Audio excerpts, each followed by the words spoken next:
نحمده ونستعينه ونستغفره ونعوذ بالله من شرور أنفسنا ومن سيئات أعمالنا من يهده الله فلا مضل له ومن يضلل فلا هادي له وأشهد أن لا إله إلا الله وحده لا شريك له وأشهد أن محمدا عبده ورسوله يا أيها الذين آمنوا اتقوا الله حق تقاته ولا تموتن إلا وأنتم مسلمون يا أيها الناس اتقوا ربكم الذي خلقكم من نفس واحدة وخلق منها زوجها بث منهما رجالا كثيرا ونساء واتقوا الله الذي تساءلون به والأرحام إن الله كان عليكم رقيبا يا أيها الذين آمنوا اتقوا الله وقولوا قولا سديدا يصلح لكم أعمالكم ويغفر لكم ذنوبكم ومن يطع الله ورسوله فقد فاز فوزا عظيما أما بعد فإن خير الحديث كتاب الله وخير الهدي هدي محمد صلى الله عليه وسلم وشر الأمور محدثاتها وكل محدثة بدعة وكل بدعة ضلالة وكل ضلالة في النار فأعوذ بالله السميع العليم من الشيطان الرجيم بسم الله الرحمن الرحيم والعصر إن الإنسان لفي خسر إلا الذين آمنوا وعملوا الصالحات وتواصوا بالحق وتواصوا بالصبر. اللہ رب العزت کی تعریف و توصیف اور امام الانبیاء سید الاولین والآخرین امام اعظم محمد رسول اللہ صلی اللہ علیہ وسلم پر بے شمار درود و سلام کے بعد ابھی میں نے خطبہ مسنونہ کے بعد قرآن مجید کی سورۃ العصر کی تلاوت کا شرف حاصل کیا ہے. بہت ہی محترم بشان یہ سورہ ہے اور اگر یوں کہا جائے کہ اگر اس سورہ کو ایک مومن سمجھ لے تو اس کی دنیاوی زندگی بھی کامیاب و کامران ہوگی اور آخرت میں بھی وہ فائز المرام اور کامیاب ہوگا. تو یہ بجا ہے بیجا نہیں. آپ دیکھیں اللہ رب العزت نے قرآن مجید میں بعض سورتوں کے شروع میں کچھ چیزوں کی قسم کھائی ہے. بندوں کے لیے غیر اللہ کی قسم کھانا یہ حرام ہے, اس کو شرک اصغر کہا گیا ہے. لیکن اللہ تعالیٰ ظاہر ہے وہ شارع ہے, شریعت کو نازل کرنے والا ہے, شرعی احکام اس پر تو نافذ نہیں ہو سکتے. تو اللہ رب العزت نے بعض مقامات پہ جن چیزوں کی قسم کھائی ہے ان کی عظمت بیان کرنے کے لیے, یا کسی سورہ کے شروع میں جب قسم سے اس کی شروعات کی ہے تو اس کے بعد جو آیات آتی ہیں ان کی اہمیت کو بیان کرنے کے لیے اس آیت کریم اس سورہ میں سورہ مبارکہ میں اللہ تعالیٰ نے زمانے کی قسم کھائی ہے. یوں تو اور بھی اقوال ہیں کہ بعض لوگ کہتے ہیں اس سے مراد عصر کا وقت ہے, لیکن جو راجح قول ہے وہ یہی ہے کہ اس سے مراد کیا ہے, زمانہ ہے. زمانے کی قسم اللہ کھا رہے ہیں. اور ایک حدیث میں آپ صلی اللہ علیہ وسلم نے فرمایا کہ زمانے کو گالی نہ دو, فإن اللہ هو الدہر, اللہ ہی یقلب اللیل والنہار, اللہ ہی زمانے کو اور رات اور دن کو لٹنے پٹنے والے ہیں. تو دہر یعنی زمانے کو گالی نہیں دینا چاہیے. بعض لوگ ہوتا ہے نا کہ بڑا زمانہ خراب آ گیا ہے اور یہ دن بہت خراب گزر رہا ہے. غلط ہے, عقیدے کا انحراف ہے, یہ عقیدے کے بگاڑ کا سبب بن سکتا ہے یہ جملہ. اس لیے ایسے جملے استعمال نہیں کرنا چاہیے. انسان کا اپنا قصور ہوتا ہے اور وہ زمانے کو الزام دینا شروع کر دیتا ہے, روز و شب کو, لیل و نہار کو وہ الزام دینے لگتا ہے. غلط ہے یہ. تو اللہ یہاں زمانے کی قسم کھا کر کے فرما رہے ہیں ان الانسان لفی خسر, بے شک جتنے انسان ہیں تمام انسان خسارے ہی خسارے میں ہیں, ٹوٹے ہی ٹوٹے میں ہیں. اور پھر اللہ تعالیٰ نے استثناء فرمایا مگر 4 طرح کے لوگ, وہ جن کے اندر یہ 4 صفتیں پائی جاتی ہیں وہ خسارے میں نہیں ہیں, ان کی دنیاوی زندگی بھی کامیاب ہے اور آخرت میں بھی وہ کامیاب ہوں گے. فرمایا الا الذین آمنوا, وہ جو ایمان لائے وہ فائز المرام ہے, کامیاب ہے, ناکام نہیں ہے, وہ فائدے میں ہیں, نقصان میں نہیں ہے, ٹوٹے اور خسارے میں نہیں ہے. اب ایمان کیا ہے؟ ایمان امام شافعی رحمۃ اللہ علیہ فرماتے ہیں 3 چیزوں کے مجموعے کا نام ایمان ہے. کتاب و سنت کے دلائل کی روشنی میں اقرار باللسان, زبان سے اقرار کرنا, یعنی کلمہ شہادت کا اقرار آدمی زبان سے کرے, یہ پہلا جز ہے. 3 چیزوں کا مرکب ہے. اور فرمایا والتصدیق بالجنان، دل سے تصدیق کرنا، جو کچھ ہم نے کلمہ پڑھا ہے زبان سے اس کی تصدیق دل سے ہونی چاہیے۔ اور تیسری چیز کیا ہے؟ تیسرا جز کیا ہے؟ والعمل بالارکان، ارکان پر، ارکان اسلام پر عمل کرنا۔ تین چیزوں کے مجموعے کا نام ایمان ہے۔ ایمان کی لغوی تعریف کیا ہے؟ تصدیق بالقلب، دل سے تصدیق کر لینا۔ لیکن اصطلاحی تعریف یہ ہے کہ تین چیزوں کے مجموعے کا نام ایمان ہے۔ فرماتے ہیں فالمخل بالاول کافر، جس نے زبان سے اقرار نہیں کیا وہ کافر ہے۔ والمخل بالثانی منافق، ایک آدمی نے زبان سے اقرار کیا لیکن دل سے تصدیق نہیں کی وہ منافق ہے، جیسے کہ مدینے کے منافقین تھے اور جن کا ذکر اللہ تعالیٰ نے سورہ بقرہ میں کیا ہے، اور ان کی چالاکیاں، ان کی ہوشیاریاں، ان کی مکاریاں بیان کی ہیں کہ وہ کس طرح سے امام کائنات نبی اکرم محمد رسول اللہ صلی اللہ علیہ وسلم کی خدمت اقدس میں آتے تھے تو کہتے تھے کہ ہم تو مومن ہیں، اور جب اپنے لوگوں میں جاتے تھے تو کہتے تھے ہم تو تمہارے ساتھ ہیں، ہم ان کے ساتھ استہزاء کرتے تھے۔ تو زبان سے تو وہ تصدیق کرتے تھے، بظاہر وہ مسجد میں حاضری دے کر کے نماز بھی ادا کرتے تھے، لیکن دل سے تصدیق نہیں تھی۔ زبان سے اقرار تھا، دل سے تصدیق نہیں تھی، اللہ نے ان کو منافق قرار دیا۔ اور ان کا ٹھکانہ کیا بیان کیا گیا؟ ان المنافقین فی الدرک الاسفل من النار، منافقین جہنم کے سب سے نچلے طبقے میں ہوں گے، درک اسفل میں۔ فرمایا والمخل بالثالث فاسق، ایک آدمی زبان سے بھی اقرار کرتا ہے، دل سے بھی تصدیق کرتا ہے، عمل نہیں کرتا، وہ فاسق ہے۔ اور یقین جانیے جب فسق کا انبار لگ جاتا ہے تو پھر آدمی کفر کی جانب گامزن ہو جاتا ہے۔ ایک طے شدہ بات ہے، ایک آدمی کہہ دے کہ میں نے تو زبان سے اقرار کر لیا اور دل سے بھی تصدیق کرتا ہوں، نماز نہ پڑھے، رمضان کا مہینہ آ رہا ہے روزے نہ رکھے، صاحب نصاب ہو کر کے زکوٰۃ نہ دے، صاحب استطاعت ہو کر کے حج عمرہ کے لیے نہ جائے، اور بھی کار خیر نہ کرے، تو یہ صرف زبان کا اقرار یہ ظاہر ہے اس کے لیے سود مند اور فائدہ مند نہیں ہو سکتا ہے۔ زبان سے اقرار کرنے کے بعد اس کی تصدیق بھی ہونی چاہیے۔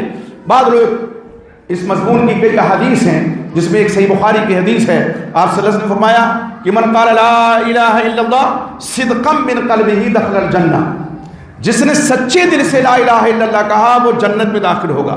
اس حدیث رسول کا غلط مفہوم لیتے ہیں لوگ کہ ہم تصدیق کر رہے ہیں۔ بھئی تصدیق آپ کر رہے ہیں تو اس کی کچھ نشانیاں بھی ہونی چاہیے، اس کی کچھ علامت بھی ہونی چاہیے۔ تعصی الہ وانت تظہر حبہ، اللہ کی نافرمانی کر رہے ہو اور محبت کا اعلان کر رہے ہو، ڈھنڈورا پیٹ رہے ہو، یہ تو بڑی عجیب بات ہے زمانے میں۔ کیوں؟ اس لیے کہ جو جس سے محبت کرتا ہے اس کا فرما بردار بھی ہوتا ہے۔ ایک آدمی کسی سے کہے کہ مجھے تم سے شدید محبت ہے، اور جس سے محبت کا وہ دعویٰ کرے، وہ کوئی کام کرنے کے لیے کہے تو کہ محبت تو کرتا ہوں لیکن یہ نہیں کر پاؤں گا، فائدہ کیا ہے اس محبت کا؟ اس کی علامت ہونی چاہیے، اس کی نشانی ہونی چاہیے۔ اس لیے حدیث رسول کی روشنی میں کوئی مطمئن ہو کر کے نہ بیٹھ جائے کہ روزہ نہیں رکھیں گے، نماز نہیں پڑھیں گے، کلمہ پڑھ لیا ہے اور تصدیق بھی کر رہے ہیں، تو تصدیق کہا تو اللہ ہی جانتا ہے نا، بندے تو نہیں جانتے، بندے تو حکم لگائیں گے ظاہر کو دیکھ کر کے، تو اس لیے ہمیں ضرورت نہیں۔ یہ جانتے ہیں ایک گمراہ فرقہ گزرا ہے جس کو مرجیہ کہا جاتا ہے۔ مرجیہ ارجا سے ہے یا رجا سے ہے، انہوں نے عمل کو ایمان سے مؤخر کر دیا، اس لیے ان کو مرجیہ کہا گیا، یعنی عمل کو ایمان کا حصہ انہوں نے قرار نہیں دیا، اور کیا اس لیے کہ رجا یعنی امید، اتنی امید باندھ لی انہوں نے کہ یہاں تک عقیدہ فاسد اپنا کر لیا کہ لا تضر معصیۃ مع ایمان، کہ ایمان رہتے ہوئے کوئی گناہ نقصان نہیں پہنچا سکتا۔ یہ گمراہ عقیدہ ہے، گمراہ فرقہ ہے، اور ایسے لوگ جہنم کا ایندھن بنیں گے جو زبان سے اقرار کرنے کے بعد مطمئن ہو جاتے ہیں۔ اچھا یہ کون سی عقل مندی ہے کہ ایک آدمی کہے بھئی میں تو موحد ہو گیا، الحمدللہ اہل الحدیث ہو گیا، اب نماز کی ضرورت نہیں، روزے کی ضرورت نہیں، وہ تو ہے ہی کہ ہم جنت میں جائیں گے ہی، اس لیے کہ حدیث بطاقہ بھی ہے نا کہ ایک پلڑے میں سارے اعمال پوری کائنات کہہ دیجیے رکھ دی جائے زمین و آسمان، اور ایک پلڑے میں وہ بطاقہ، وہ کارڈ ہوگا جس پہ لا الہ الا اللہ لکھا ہوگا، وہ وزنی ہو جائے گا۔ تو اس بھرم میں نہیں رہنا چاہیے۔ یہ کون سی عقل مندی ہے کہ گناہ کا انبار لگا لیا، اور جب وہاں اللہ رب العزت نے جب انصاف کیا، عدل کیا، گناہوں کا پلہ بھاری ہو گیا تو جہنم میں برسا برس جلے، ہزاروں سال. اس کے بعد اس کلمے کی وجہ سے یا توحید کی وجہ سے وہ جنت میں آئے گھسٹتے ہوئے اور یا کسی اور انداز میں. ایک آدمی اگر دنیا میں آگ جل رہی ہو اور ایک کہے دیکھو بھی اس راستے سے جاؤ گے آگ یہاں ہے جھلس جاؤ گے, تم دوسرا راستہ اپناؤ گے جو سیدھا راستہ ہے آگ سے بچ جاؤ گے. لیکن یہاں جو تم آگ میں گرو گے تھوڑی ہی دیر کے لیے تھوڑی دیر کے لیے گرو گے تم, اس کے بعد نکل جاؤ گے. آدمی جب تھوڑی ہی دیر آگ میں جلنا ہے تو چلو اسی راستے سے چلتے ہیں. کیا کہیں گے لوگ, پاگل ہو گئے, اس کو بریلی یا آگرہ یا رانچی بھیجو پاگل خانہ. آگ دہکتی ہوئی ہے, کہتا تھوڑی دیر تو جلیں گے. ہم ایک دنیا کی معمولی سی آگ میں اگر کوئی چند لمحات کے لیے کودنا چاہے تو اس کو ہم پاگل کہتے ہیں, دیوانہ کہتے ہیں, سڑی کہتے ہیں. اور اس کو کیا کہیں گے جو جہنم کا ایندھن بننے کے لیے تیار ہے. تو ایمان, اس کے بعد کیا ہے, الا الذین آمنوا وعملوا الصالحات, نیک اعمال کیے, یہ دوسری صفت ہے. عمل یہ ایمان کا حصہ ہے. قرآن مجید کی سورہ میں اللہ رب العزت نے خصوصیت کے ساتھ عمل صالح کا الگ سے ذکر کیا ہے, اس کی اہمیت بیان کرنے کے لیے کہ صرف کلمہ پڑھ کے مطمئن نہ ہو جاؤ, عمل صالح بھی کرنا ہوگا, تبھی تم فائدے میں ہوگے, تبھی تم نقصان نہیں اٹھاؤ گے, خسارے اور ٹوٹے میں نہیں رہو گے. وعمل الصالحہ, قرآن مجید میں سورہ نحل میں اللہ تعالیٰ فرماتے ہیں من عمل صالحا من ذکر او انثى وهو مؤمن, جس نے نیک عمل کیا, مرد ہو کی خاتون ہو اور مرد ہو کی عورت ہو, ایمان والا ہے, وهو مومن. یہاں دیکھیے ذرا ایک لمحے کے لیے اس آیت کریمہ پہ غور کیجئے کہ جس نے نیک عمل کیا, مذکر ہو کی مؤنث ہو, مرد ہو کی عورت ہو, اور وہ مومن ہے. معلوم ہے کہ عمل صالح بھی اسی وقت فائدے مند ہو سکتا ہے جب آدمی ایمان والا ہو. تب اللہ تعالیٰ کیا فرماتے ہیں, انعام دیکھیے اللہ کا, احسان دیکھیے, کرم گستری دیکھیے, نوازی دیکھیے. اللہ تعالیٰ فرماتے ہیں فَلَنُحْيِيَنَّهُ حَيَاةً طَيِّبَةً, ہم اس کو پاکیزہ زندگی دیں گے دنیا میں. زندگی دنیا کی جو ہے, اللہ اس دنیا کی زندگی کو ہماری آپ کی خوشگوار بنا دیں گے. کب؟ جب ایمان کی حالت میں ہم عمل صالح بھی کریں گے, نیک اعمال کریں گے. عمل صالح جب کہا جاتا ہے تو اس سے مراد تمام وہ اعمال ہیں کہ جن سے اللہ راضی ہو. ساری نیکیاں اس میں آ گئی, روزہ, نماز, حج, زکوٰۃ تو ہیں ہی, صدقات و خیرات تو ہیں ہی, کلمہ خیر کہہ دینا کسی کے لیے, راستے سے تکلیف دہ چیز کو ہٹا دینا, یہ ساری چیزیں کار خیر ہیں اور یہ عمل صالح ہیں. تو عمل صالح اللہ کی رضا کے لیے, اللہ کی خوشنودی کے لیے جو عمل بندہ کرتا ہے وہ عمل صالح ہوتا ہے. اور اسی ضمن میں عمل صالح کی تعریف میں یہ بھی ہے کہ منہیات سے وہ بچتا ہے, شرک سے, کفر سے, بدعات سے, خرافات سے, برے اعمال سے اپنے آپ کو محفوظ رکھتا ہے. تو ایسا شخص عمل صالح کر رہا ہے اور یہی عمل صالح ہے. فرمایا وَلَنَجْزِيَنَّهُمْ أَجْرَهُمْ بِأَحْسَنِ مَا كَانُوا يَعْمَلُونَ. ہم ایک تو دنیا کی زندگی ہم کی اچھی کر دیں گے, دنیا کی زندگی اگر ایمان کی حالت میں عمل صالح بندے نے کیا, اس کی دنیاوی زندگی ہم خوشگوار بنا دیں گے. اور ساتھ میں کیا ہے, ہم اس کو جو کچھ وہ عمل کرتا رہا ہے دنیا میں اس کا اس سے اچھا بدلہ دیں گے. ایک تو عمل یہ ہوتا ہے ہم نے جو کیا دنیا میں اس کی اجرت طے ہے, مل گئی. اور ایک عمل وہ ہے کہ اللہ فرماتے ہیں جو عمل بندے ہمارے مومن بندے کریں گے عمل صالح, اس سے اچھا بدلہ ہم ان کو کل قیامت کے دن دیں گے. تو عمل صالح کا یہ جو معاملہ ہے یہ بہت اہم ہے. صرف کلمہ پڑھ کر کے مطمئن ہو جانا یہ پاگل پن ہے, دیوالیہ پن ہے, عقیدے میں انحراف کی علامت اور پہچان ہے. کلمہ پڑھا ہے تو اس کلمے کا تقاضا جو ہے اس کو بھی پورا کرنا ہوگا. جیسے چابی ہے, بغیر دندانے کے اگر دندانے چابی میں نہ ہو, کچھ کاٹ چھانٹ نہ ہو تو تالا نہیں کھل سکتا ہے. ایسے لا الہ الا اللہ جو کلمہ توحید ہے, محمد الرسول اللہ جو کلمہ رسالت ہے, ہم اس کا اقرار کر کے اسی وقت فائدہ اٹھا سکتے ہیں جب ان کے تقاضوں کو بھی پورا کریں گے. تو آج جو نکبت و ادبار کے بادل منڈلا رہے ہیں، مسائب و آلات میں پوری امت گرفتار ہے. کبھی ہم نے ایک لمحے کے لیے بیٹھ کر کے سوچا کہ آخر یہ مسائب، یہ پریشانیاں ہماری زندگی میں کیوں آتی ہیں؟ ہماری زندگی اتھل پتھل کا شکار کیوں ہے؟ غور کیجئے، یہ آیت کریمہ سورہ نحل کی یہ بہت چھوٹی ہے کمیت میں، لیکن کیفیت میں بہت بڑی ہے کہ نیک عمل کرو گے، ایمان کی حالت میں کرو گے، اللہ تمہاری اس دنیاوی زندگی کو پاکیزہ بنا دیں گے، اللہ اس تمہاری دنیاوی زندگی کو خوشگوار بنا دیں گے.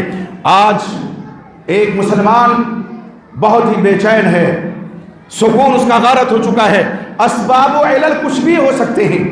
ہم دوسروں کو الزام دینے سے پہلے اپنے گریبان میں منہ ڈال کر کے سوچیں کہ خطا کہاں ہم سے ہو رہی ہے، غلطی کہاں ہم سے ہو رہی ہے، اور اس غلطی کو سدھاریے.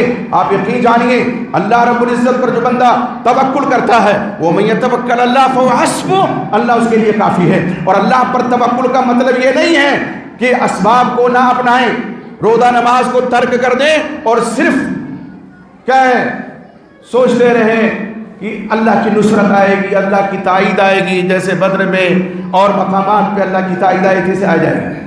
خام خیالی ہے یہ. اسباب، عوامل یہ ضروری ہیں. اللہ کی رضا پانے کے لیے نیک عمل کرنا ضروری ہے. اگر کوئی شخص نیک عمل نہیں کرتا ہے اور ایسے ہی توکل کیے ہوئے ہیں تو اس کو توکل نہیں کہتے، اس کو تواکل کہتے ہیں. ایک صحابی رسول نبی اکرم محمد رسول اللہ صلی اللہ علیہ وسلم کی خدمت اقدس میں آتے ہیں اور اونٹ کو باہر ایسے چھوڑ دیا، انہوں نے کھونٹے سے نہیں باندھا. فرمایا کس سے؟ اللہ کے رسول اونٹ کہاں ہے؟ کہ اللہ کے رسول چھوڑ دیا اللہ کے بھروسے. فرمایا پہلے اونٹ کو باندھو ثم توکل اللہ، پھر اللہ پر بھروسہ کرو. کھونٹے سے باندھنا ہے پھر بھروسہ کرنا ہے. نماز پڑھنی ہے پھر اللہ کی نصرت کی امید رکھنی ہے، اللہ کی تائید کی امید رکھنی ہے. فدائے بدر پیدا کر، فرشتے تیری نصرت کو اتر سکتے ہیں گردوں سے، قطار اندر قطار اب بھی.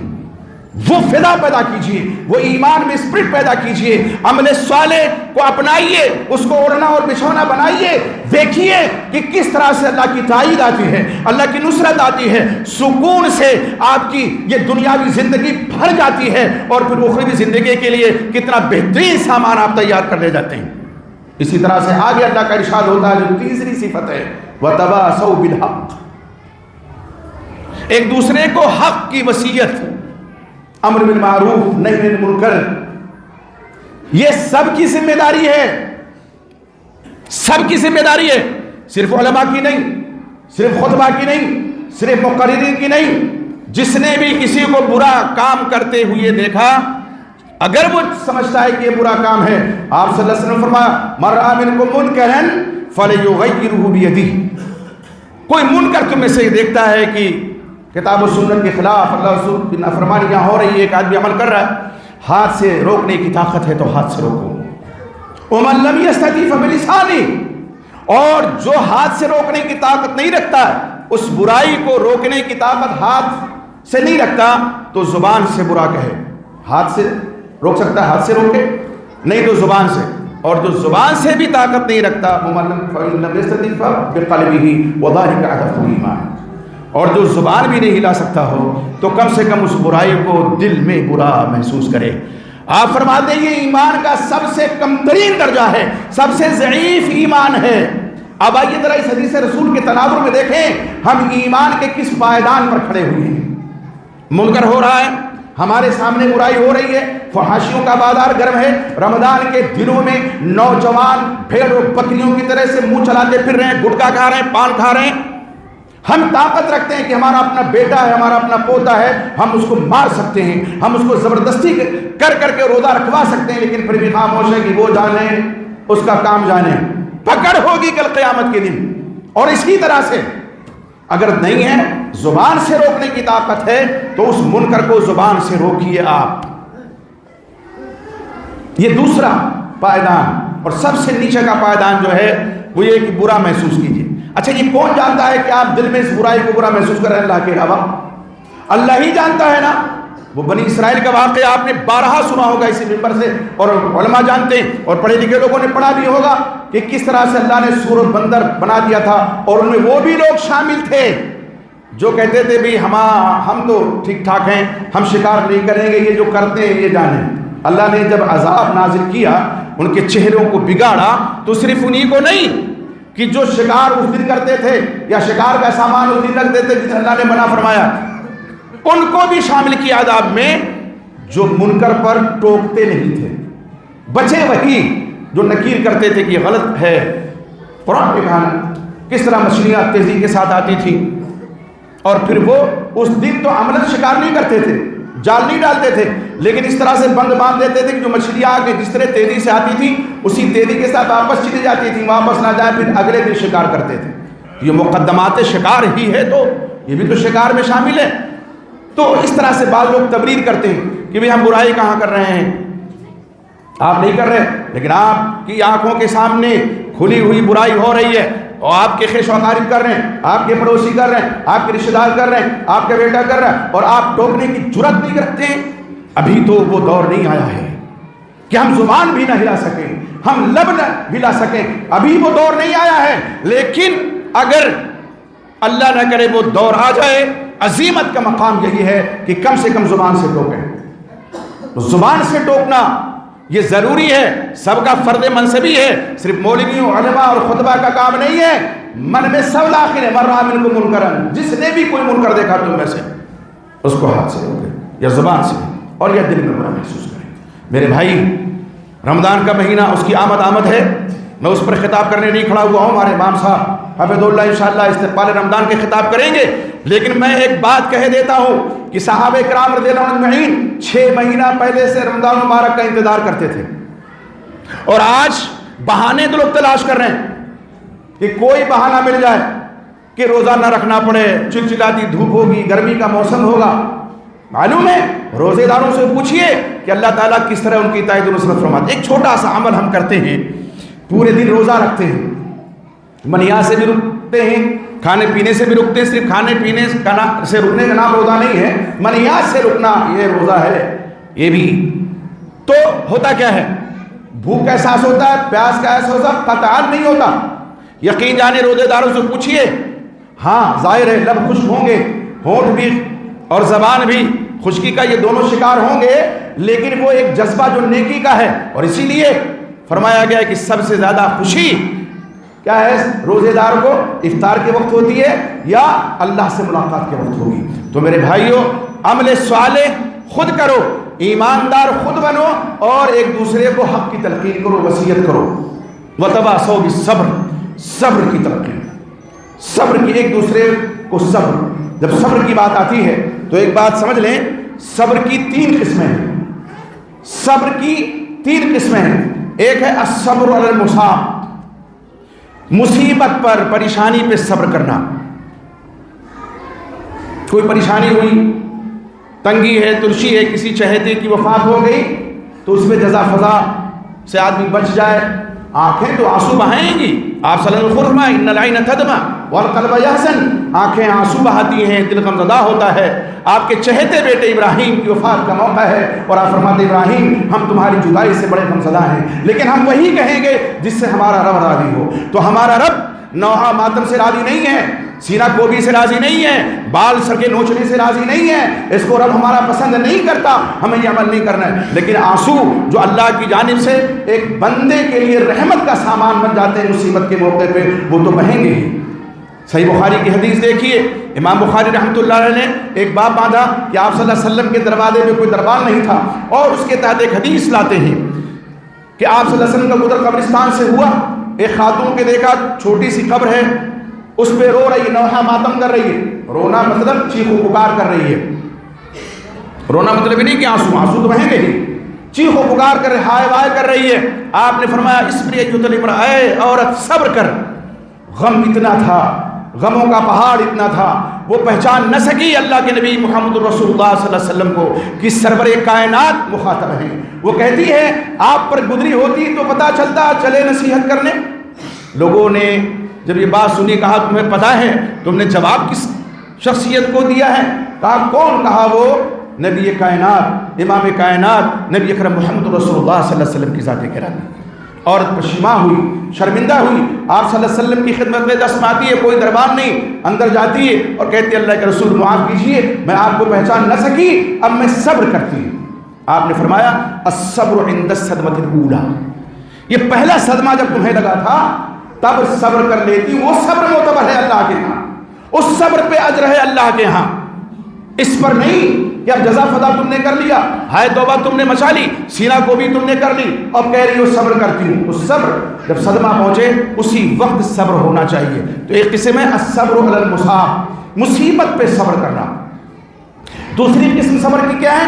الصبر علی الطاعہ، وہی عمل صالح، اللہ اس کے رسول صلی اللہ علیہ وسلم کی اطاعت پہ جم جانا، ڈٹ جانا، یہ بھی صبر کی ایک قسم ہے۔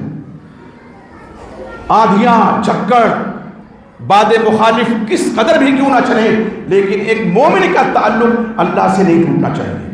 پریشانیاں زندگی میں کیوں نہ آئیں، کتنی نہ آئیں، جو تو ہمیں ہمیشہ دعا کرنی چاہیے کہ ہمیں اللہ تعالیٰ امن و سکون کی زندگی عطا فرمائے، لیکن اگر کبھی کوئی ایسی چیز آئے تو اللہ سے آدمی کو وابستہ ہونا چاہیے اور ڈٹ جانا چاہیے اللہ کی اطاعت پر۔ اللہ کی اطاعت پر، نماز یا اللہ کی اطاعت ہے، روزہ یا اللہ کی اطاعت ہے، اور اسی لیے روزے میں چونکہ زیادہ بندہ برداشت کرتا ہے نا، ڈٹ جاتا ہے اس عبادت پہ، اس لیے رمضان کے مہینے کا ایک نام شہر الصبر بھی ہے، صبر کا مہینہ، اطاعت پہ بندہ ڈٹ گیا ہے۔ ابھی رمضان مبارک کی آمد سے پہلے مسجدیں ویران تھیں، مسجدیں خالی تھیں، اب آباد ہو گئی ہیں، اب قیام اللیل کا دور آ گیا ہے، تلاوت قرآن مجید کی زمزمہ سنجیاں ہیں، گلیاں تلاوت قرآن مجید کی آواز سے گونج رہی ہیں، مسجدیں آباد ہیں اور عبادت میں لوگ لگے ہوئے ہیں۔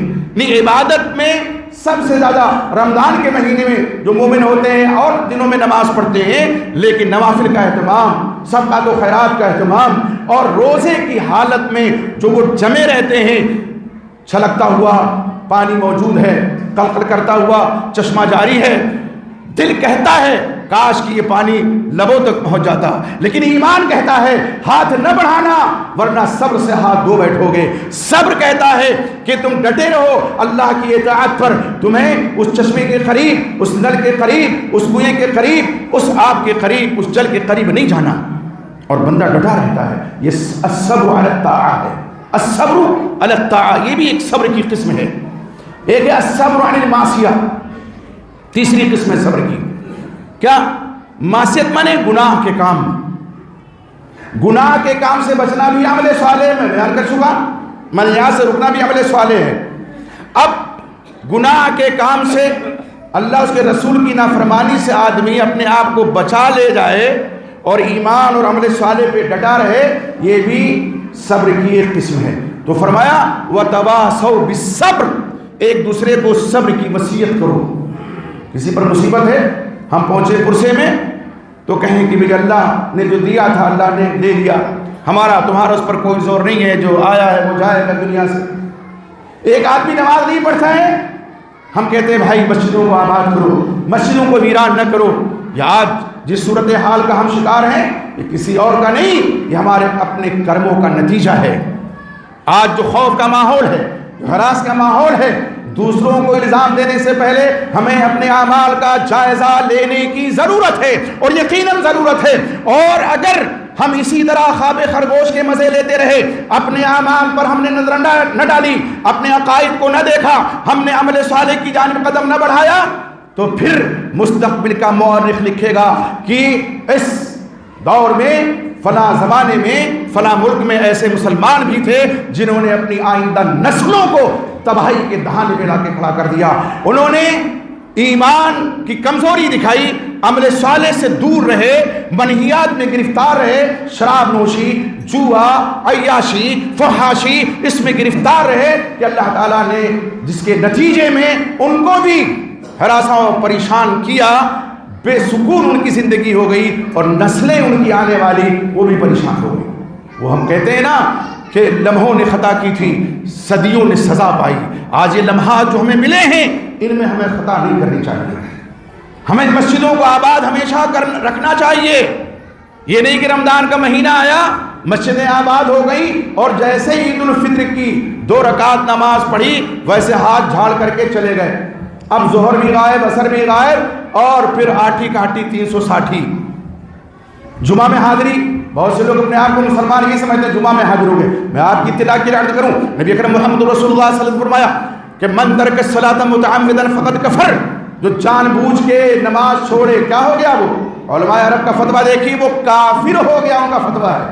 یہ اور بات ہے کہ ہمارے ہاں کچھ سہولت دیتے ہیں مفتیان کرام کہ کافر تو نہیں ہوا لیکن کفریہ عمل اس نے کیا۔ نبی اکرم محمد صلی اللہ علیہ وسلم نے فرمایا کہ بندے اور کفر کے درمیان حد فاصل جو ہے وہ ترک صلاۃ ہے۔ نماز پڑھ رہا ہے وہ ایمان کے کارواں میں داخل ہے، نماز اس نے چھوڑ دیا وہ کفر کے کارواں کا راہی ہو گیا۔ یہ حد فاصل ہے نماز۔ اس لیے مسجدوں کو آباد کیجیے اپنی پیشانیوں سے۔ آپ یقین مانیے جب مسجدیں ہم آباد کریں گے اپنے وجود سے، اپنی پیشانیوں سے، پھر اللہ کی تائید آئے گی، اللہ کی نصرت آئے گی، کوئی بھی آپ کا بال بیکا نہیں کر سکتا ہے۔ خوف و ہراس کا سارا غبار چھٹ جائے گا۔ اللہ نے فرمایا نا، اللہ نے کیا فرمایا؟ الا بذکر اللہ تطمئن القلوب، سن لو، خبردار رہو، اللہ کے ذکر ہی سے دلوں کو اطمینان ملتا ہے۔ قرآن کی تلاوت اللہ کا ذکر ہے، نماز اللہ کا ذکر ہے، روزہ اللہ کا ذکر ہے، جتنے بھی نیک اعمال ہیں سب اللہ کا ذکر ہے۔ تو اللہ کے ذکر سے ہم اپنے مشام جاں کو معطر رکھیں اور پھر اللہ سے امید وابستہ رکھیں۔ یقین جانیے اللہ کی تائید آئے گی، اللہ کی نصرت آئے گی، اور یہ جو ظلمتوں بھری ہوئی رات ہے انشاءاللہ اس کا سویرا ہوگا۔ اللہ سے دعا کیجئے اللہ تعالیٰ وہ صبح جلد از جلد ہماری آپ کی زندگی میں لائے کہ ہم اپنی زندگی کو ایمان کی باد بہاری سے آباد کریں اور روشن و تابناک ہماری زندگی ہو جائے، سکون سے ہمارا ماحول، ہمارا سماج، ہمارا ملک بھر جائے۔ اللہ ہم تیرے عاجز مادہ بندے ہیں، گنہگار ہیں، سیاکار ہیں، لیکن میرے مولا تیرے در سے وابستہ ہیں۔ اللہ ہمارے گناہوں کو معاف فرما، ہماری لغزشوں کو معاف فرما، ہماری خطاؤں کو معاف فرما۔ اللہ میں جو بیمار کو شفا عطا فرما، ہمارے وہ بھائی جو قرضدار ہیں اللہ کوئی آسان سی سبیل پیدا فرما دے، ان کا قرض دور ہو جائے۔ اللہ ہمارے مسلمان بھائی جو دنیا کے کسی خطے پریشان حال ہیں اللہ ان کی پریشانی کو دور فرما دے۔ اللہ رب العزت ہمیں اپنا موتی و فرما بردار بنا دے، عبادت گزار ایمان والا بندہ بنا دے۔ اللہ ہمیں جن کے والدین یا والدین سے کوئی جو حیات ہے اللہ توفیق عطا فرما ان کی خدمت کر کے تیری رضا حاصل کرنے۔ اللہ ہمیں جن کے والدین یا والدین سے کوئی جن کی وفات ہو چکی ہے اللہ ان کے بال بال مغفرت فرما۔ اللہ رب العزت کی قبر پر رحمت کی برکھا نازل فرما، جنت الفردوس میں اعلیٰ مقام عطا فرما۔ اللہ رب العزت ہمیں جو مومن مرد مومنہ خواتین جو شہر خموشہ میں چلے گئے قبرستان میں پہنچے ہوئے ہیں اللہ ان کی قبر میں اللہ تعالیٰ روشنی عطا فرما انہیں، اور ان کی دنیا جیسی بھی رہی ہو توحید پہ اگر ان کا خاتمہ ہوا ہے اللہ ان کی آخرت سنوار دے، ان کے گناہوں کو ان کی لغزشوں کو معاف فرما۔ اللہ یہ وطن ہمارا پیارا وطن ہے، اس وطن سے ہمیں فطری محبت ہے، اس وطن میں ہمیں امن و امان کی زندگی عطا فرما، سکون و اطمینان کی زندگی عطا فرما، ہماری عزت و آبرو کی، ہماری جان ہمارے مال کی حفاظت فرما، ہمیں ظالموں کے ظلم و ستم سے معمول محفوظ فرما دے۔ اللہم انا نجعلک فی نحورہم ونعوذ بک من شرورہم، اللہم انا نجعلک فی نحورہم ونعوذ بک من شرورہم، اللہم انا نجعلک فی نحورہم ونعوذ بک من شرورہم۔ اللہ جب تک دنیا میں ہم زندہ ہیں ایمان کی حالت میں زندہ رہیں، اور جب دنیا سے جانے لگے تو ہم سب کے لبوں پہ اشہد ان لا الہ الا اللہ واشہد ان محمدا عبدہ ورسولہ جاری ہو، آمین۔